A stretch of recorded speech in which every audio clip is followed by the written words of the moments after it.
ঝিলিক কি আবার হলো দল বদল। হ্যাঁ বন্ধুরা, বিস্তারিত জানতে ভিডিওতে লাইক করে দেখতে থাকুন। 2 শালিক সিরিয়ালের আগামী এপিসোডে আমরা দেখতে পাবো যে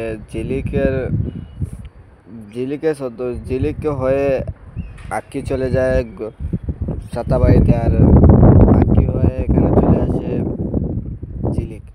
আর আমরা দেখতে পাই যে তখন গৌরব বলে দেবা কি ঝিলিককে বলে, ঝিলিক দেখ গৌরবের তো খারাপ ছেলে নয় না, তাই না? গৌরব আকির সাথে এমন কিছু করবে না তো।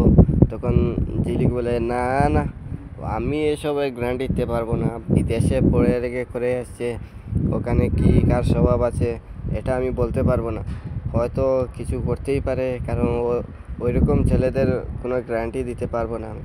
ঠিক তখনই গৌরব বলে, কী রে তুই নিজের বরের গ্যারান্টি তুই দিতে পারছিস না? ঠিক তখনই বলে না না, আমি পারবো না। তখন দেবা বলে, যদি গৌরব কিছু করে আকির সাথে তাহলে আমিও এর সুদ নিব।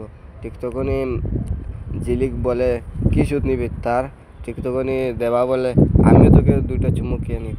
তাই আপনাদের কি মনে হয় কি হতে চলেছে আগামী এপিসোডে? অবশ্যই কমেন্ট করে জানাবেন, আর দেখতে ভুলবেন না। আর এই চ্যানেলে নতুন হলে চ্যানেলে সাবস্ক্রাইব করে পাশে থাকবেন। ধন্যবাদ সবাইকে।